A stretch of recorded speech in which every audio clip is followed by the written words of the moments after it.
अब बात करते हैं सिंह राशि यानी लियो एसेंडेंट की। और लियो एसेंडेंट के लिए जो गुरु चंडाल योग बनने जा रहा है जुपिटर के ट्रांजिट से 22 अप्रैल को, वो आपके नवम भाव यानी 9th हाउस में बनने जा रहा है। 9th हाउस आपका भाग्य का स्थान है कुंडली का, और साथ ही में आपके पिता का भी स्थान है, आपके गुरु का भी स्थान है। तो आप इस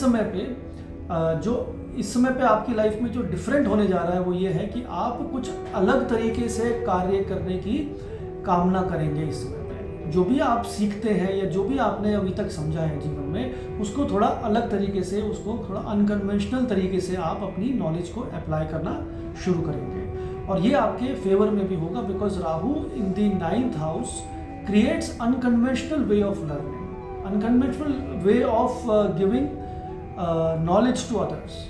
तो ये काम आपके लिए बहुत फेवरेबल होगा। और अगर आप अपनी करियर में, अपने व्यवसाय में किसी भी तरीके से कोई भी हायर अपग्रेडेशन कर सकें अपनी स्किल्स का, या कोई नया ट्रेनिंग मॉड्यूल ज्वाइन कर सकें, तो वो आपके लिए इस समय पे बहुत ही लाभदायक होने जा रहा है। क्योंकि बृहस्पति इस कुंडली के लिए पंचम भाव के स्वामी हैं और अष्टम भाव के स्वामी हैं, तो अष्टम भाव के स्वामी होने की वजह से उनकी प्लेसमेंट 9th हाउस में फादर के रिलेटेड थोड़ी सी कठिनाइयाँ दिखाई पड़ती हैं। पिता का जो स्वास्थ्य है वो थोड़ा सा डाउन यानी कि थोड़ा सा कमज़ोर इस समय पे हो सकता है, उनका ध्यान आपको देने की आवश्यकता पड़ेगी। ये वर्ष जो है आपके लिए लंबी दूरी की यात्रा भी लेके आएगा, क्योंकि बृहस्पति की जो 7th एस्पेक्ट है वो तीसरे भाव पे पड़ रहा है। और तीसरे भाव का जो एस्पेक्ट पड़ता है वो हमें चेंज ऑफ प्लेस देता है, हमारे घर का स्थानीकरण देता है, उसका ट्रांसफ़र ऑफ द लोकेशन देता है। तो अगर आप में से कुछ लोग ट्रांसफ़र की अपेक्षा कर रहे हैं तो उनके लिए बहुत शुभ समाचार है, अन्यथा बाकियों को भी अपना स्थान परिवर्तन करने का इस समय पे मौका मिलेगा।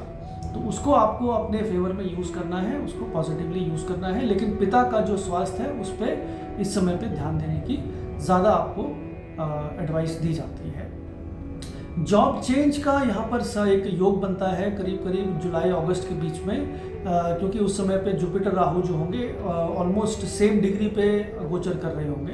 तो 9th हाउस में जो बैठे प्लैनेट्स होते हैं, खास करके मेलेफिक्स जो होते हैं राहु और जुपिटर, यहाँ पर जुपिटर आपके लिए शुभ ग्रह बन जाते हैं। तो it's a positive change for the better. तो आपका जो करियर है, जॉब है, उसमें कुछ ना कुछ बदलाव आप इस समय पे एक्सपेक्ट कर सकते हैं, थोड़ा प्लानिंग कर सकते हैं। It's going to be very very positive. इस समय पे आपकी जो स्पिरिचुअलिटी होगी शनि और माफ़ कीजिएगा जुपिटर और राहु के ट्रांजिट से, तो स्पिरिचुअलिटी जो है वो इस समय पे अपनी पीक पे होगी। कुछ ना कुछ आप नया अपने बारे में जानेंगे, आपकी आत्मचेतना जो होगी इस समय पे काफ़ी स्ट्रांगली काम कर रही होगी। इसको हम गट फीलिंग या इंट्यूशन बोलते हैं। तो वो बहुत स्ट्रांगली काम कर रही होगी, and that you have to be listening to that. उसकी बात सुनिए, आपकी जो चेतना है, जो आपका जो सिक्स्थ सेंस है वो क्या बोल रहा है, आपको वो पहले ही अंदेशा हो जाएगा कि आपके जीवन में क्या घटने वाला है। तो उसके ऊपर थोड़ा गौर कीजिएगा और उसको अपनी लाइफ में एक्सेप्ट करने की कोशिश करिए।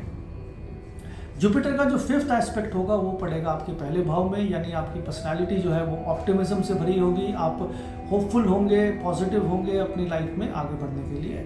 और जुपिटर का जो नवम एस्पेक्ट है, 9th दृष्टि जो पड़ेगी वो पड़ेगी पंचम भाव में।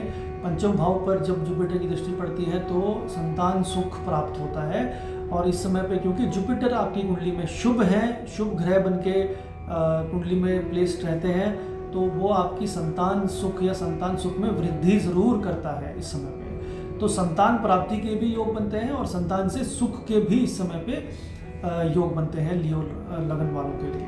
तो इसका आप पूरा फ़ायदा उठाइए और इन सभी पहलुओं पर गौर करिएगा, क्योंकि अगर आप इनमें ठीक तरीके से डिसीजन लेते हैं और इन सभी चीज़ों से जुड़ते हैं, तो राहु जुपिटर का जो ये गुरु चंडाल योग है ये नेगेटिव नहीं है, ये आपके लिए कहीं ना कहीं पे पॉजिटिव ही आपके समाचार लेके आएगा। Because Jupiter is benefic in your कुंडली। एक शुभ ग्रह के तौर पर जुपिटर आपकी कुंडली में 5th लॉर्ड बनते हैं, पंचम भाव के स्वामी, आपके पूर्व जन्मों के कर्मों के स्वामी।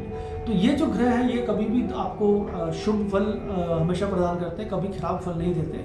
और खासकर जो 9th हाउस में होंगे तो आपके लिए एक सेंस ऑफ रिलीफ होगा। आपको कोई अगर सर्जरी या कोई इंजरी आपने पहले फेस की होगी या कोई ऑपरेशन फेस किया होगा पिछले 1 वर्ष में, तो अब आपको उससे रिकवरी मिलेगी, उससे आप बाहर निकल पाएंगे। You will be better in terms of health. So overall it is a good transit for Leo ascendant.